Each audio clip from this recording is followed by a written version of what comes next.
Coffee হাউসের সেই আড্ডাটা আজ আর নেই, আজ আর নেই। তো বন্ধুরা চলো ঘুরে দেখে আসা যাক কফি হাউসের আড্ডাটা আজ আছে কি না। তো তার আগেই মেয়ে কয়েকটা সেলফি তুলে নিল কফি হাউসে ঢোকার আগে, দেখতেই পাচ্ছ। তারপরে তোমাদেরকে নিয়ে যাচ্ছি কফি হাউসে। তো চলো আমরা যাচ্ছি। দেখতেই পাচ্ছ এটা হচ্ছে মান্নাদের সেই বিখ্যাত কফি হাউস, ক্যালকাটা ইউনিভার্সিটির কাছাকাছি। এটা হচ্ছে কলেজ স্ট্রিটে আমি কিনতে গেছিলাম মেয়ের জন্য বই। মেয়ে এই 2025 মাধ্যমিক দিয়েছে।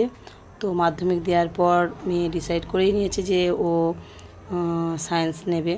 তো সেই জন্যই বইগুলো কিনতে গেছিলাম কলেজ স্ট্রিটে। তো সেখানে গিয়ে ভাবলাম কলেজ স্ট্রিটে গেলাম, কফি হাউসে না গেলে চলে। তো আড্ডা দিতে চলেই গেলাম। তার আগে দেখে না, এই দেখো কফি হাউসের মধ্যে প্রবেশ করেছি। এই দেখো কফি হাউসে ঢোকার আগেই কয়েকটা সেলফি না তুললেও নয়, তুলতেই হয়। দেখো তোমাদেরকে ঘুরে দেখাচ্ছি। এই যে আমরা ঢুকছি, অনেক দেরি করে ঢুকেছি। কফি হাউস অ্যাকচুয়ালি 12টার সময় ওপেন হয় আর রাত্রি 8টার সময় বন্ধ হয়ে যায়।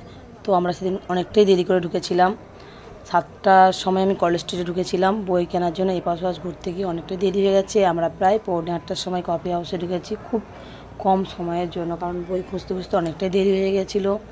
তো গিয়েছি যেহেতু কফি হাউসে একবার যাওয়ার অনেক দিন ধরে ইচ্ছা ছিল, তো এই সুযোগটা হাতছাড়া করলাম না। তো আমরা কফি হাউসে ঢুকে গেছি, দেখতেই পাচ্ছ। বিভিন্ন তোমাদেরকে আমি দেখাচ্ছি, প্রচুর ভিড়ভাট্টা। এখন আমি যাচ্ছি, ওই জন্য ভালোভাবে দেখাতে পারছি না। খুব দেরিও হয়ে গেছিলো, যার জন্য খুব তাড়াহুড়ো করছিলাম। তা এর মধ্যেই মেয়ে তার ফাঁকে ফাঁকে একটা করে সেলফি তুলে নিয়েছে। দেখেই বুঝতেই পারছো মেয়েও খুব খুশি, আমিও খুব খুশি। দুজনে মিলে প্রচুর সেলফি তুলি, কারণ আমরা যেখানে যাই সেলফি তুলতে ভীষণ ভালোবাসি। এরপরে তোমাদের কফি হাউসটা পরে দেখাচ্ছি। এত প্রচুর পরিমাণে ভিড়, তখন আমাদের প্রায় 7:45 বললাম ঢুকেছি। তো এর মধ্যে তোমাদের দেখলেই বুঝতে পারছো তখন কত প্রচুর পরিমাণে ভিড় হয়ে আছে। তো আমরা বসেছিলাম দোতলাতে, তার মধ্যে নিচে দেখো তখন 7:45 প্রচুর ভিড়।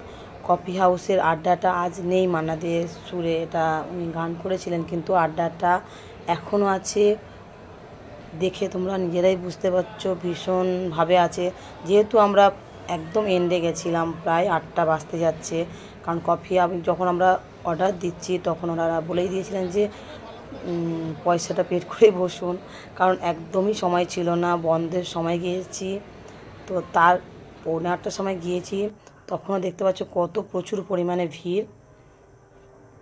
মানে আড্ডা আগেও ছিল, এখনও আছে, আড্ডাটা পরেও থাকবে, এটাই আমাদের মনে হয়। তো এর মধ্যেই আমরা খাওয়া দাওয়া, দেখো কি অর্ডার দিয়েছিলাম।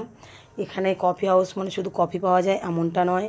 তো মেয়ে বললো চিকেন চাউমিন খাবে, মেয়ে চিকেন চাউমিন নিয়ে নিল।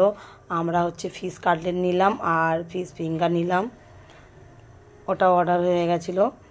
তো গিয়েছি যেহেতু শুধু কফি খাবো এমনটাও তো নয়, কফি তো অবশ্যই খাবো, যেটার জন্য যাওয়া। তো আমরা কোল্ড কফিও অর্ডার দিয়েছিলাম, হট কফিও অর্ডার দিয়েছিলাম। দেখে বুঝতেই পারছো ভীষণ ভালো রয়েছে খেতে এগুলো। ফিশ ফিঙ্গার এটা ভীষণ টেস্টি, ভীষণ ভালো লাগছিলো খেতে। তো ওইটুকু সময়ের মধ্যে গিয়েও আমরা পুরোটা খেয়ে এসেছি। অনেকটা সময়, ওই 15-20 মিনিট মানে অনেকটা সময়, আরও বেশি সময় কাটাতে পারতাম। যেহেতু দেরি করে গিয়েছি সেহেতু উপায় ছিল না, আমাদেরও ফিরতে হতো। তো দেখো বন্ধুরা তোমাদের কেমন লাগলো, জাস্ট আমার যেটুকু জানা তোমাদেরকে বললাম। তো আমার তো ভীষণ ভালো লেগেছে। তোমরাও পারলে কলকাতার কাছাকাছি কলেজ স্ট্রিটে, ক্যালকাটা ইউনিভার্সিটির পাশেই, ভীষণ ভালো জায়গা। এটাই হচ্ছে পুরনো, এই কফি হাউসটাই পুরনো। তো তোমরা পারলে একবার ঘুরে এসো সবাই কিন্তু বন্ধুরা।